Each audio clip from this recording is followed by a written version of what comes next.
Hey guys, Unfrequented World! I've been waiting patiently for more than a month, but look what finally showed up. The Tamron 17 to 28 lens. I have been dying to get my hands on one of these. It's back ordered. I had to order it from the States, but it's here now. Let's get it on the camera, do some testing. I'm not going to review this thing formally because there are lots of reviews online, but I'm going to give you my thoughts. How does it feel? How does it handle? Do I like the quality? Let's get it on the camera. I can't wait any longer.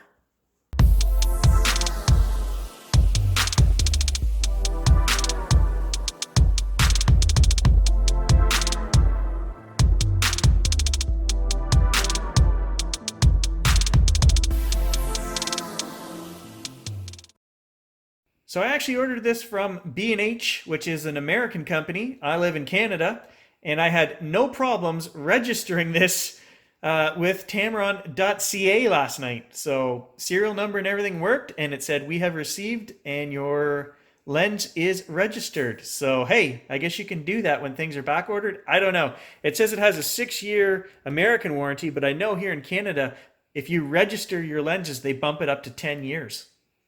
There it is, guys, all shiny and new. And the thing I love about this lens is its internal focus. So when you zoom in and out, the lens barrel does not extend. Fantastic. That makes for an awesome travel lens. And you guys can see that I am, pretty much a collector of everything photographic at this point, which means I will be keeping that box because every good collector knows you have to save every box of every piece of equipment you've ever bought, even if it drives your wife crazy. And as I set the 1728 Tamron down here, I'm just noticing that mounted on each of my cameras here, I've got the Tamron 90mm macro and the 150 to 600 mounted on my other camera. So I am quite familiar with Tamron lenses and I love the quality. So this lens retails for $8.99 American, which is what I paid. It came to $1,280 Canadian. Okay, if I were to buy the Sony version of this lens, $2,100 American. I didn't even bother converting that into Canadian. It was just, I knew it was a mortgage, so I didn't bother. I looked at it like, this lens will pay for itself in one wedding. I've got to do 3 or 4 to pay for the G Master, and this, from all the reports online, said it's 95% of that other lens. So he actually sat down. I told him to sit down and he listened for once. Just testing out the lens, obviously, in the house quickly here. Took some photos of the dog.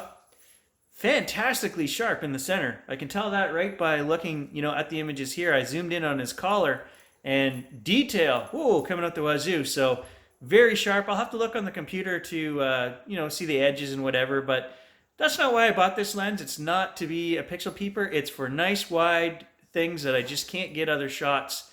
That perspective. You want to be creative and have perspective with the 17. I wish it was a little bit wider, but the price, guys.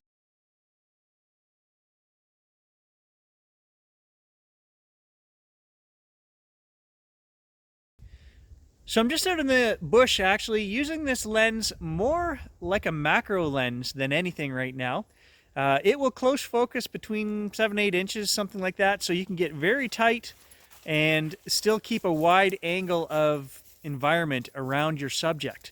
So that's what I'm using it for today. Very sharp. I can tell it's very sharp lens. A bit of vignetting I notice at wide open 2.8. The only thing that's kind of bothering me is that this lens does not have direct manual focus when you turn the focus ring. It won't jump into manual focus. You actually have to switch the camera, and it's not a big issue for me. I have a button set up on the back, a custom button, which switches between auto focus and manual focus.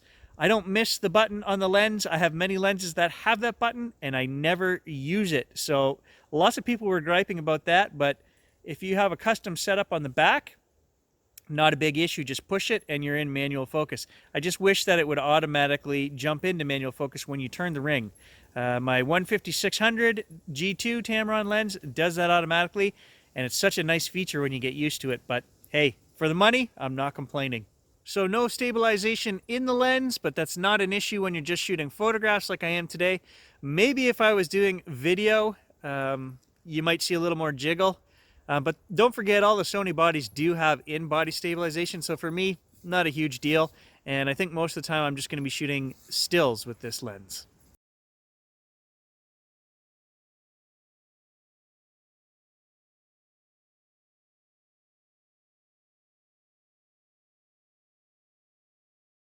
So I just wanted to mention that this lens, when I attached it to my A7R3, it was very tight. Tighter than most of my lenses. I really had to turn it to get it on there. Not an issue, but if anyone else is wondering, yeah, very tight when you click it on there. For an f2.8 lens, very light, very small, guys. Perfect travel lens. I own 3 or 4 28-75 2.8s, and they're half again as much weight as this. This thing is light, but very well balanced on the A7 series cameras. This is going to be a fantastic travel lens.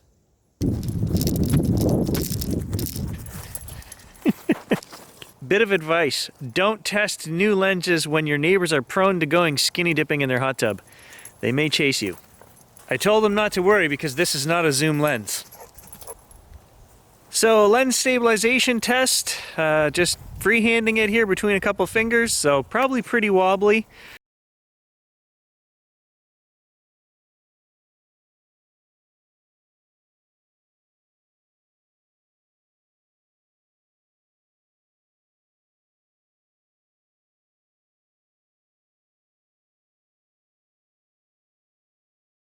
So because this is just first impressions, guys, I just want to wrap it up by saying absolutely impressed with the quality of this lens. Some guys go on and say, oh, it's made of plastic. What lens in this current era isn't made of plastic? It feels solid, it feels substantial. It's lightweight because of that, and that for me is a #1 priority. We want to have an excellent light travel lens, and this fits the bill.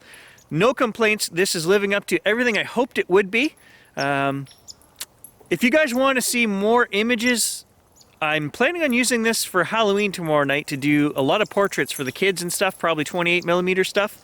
Let me know in the comments below. I have no problem sharing images, letting you guys see what this lens can do. But for now, because it's first impressions only, I just want to say I am totally stoked and happy with this lens, and full thumbs up from Gary at Unfrequented World, and I totally recommend the purchase of the Tamron 17-28mm.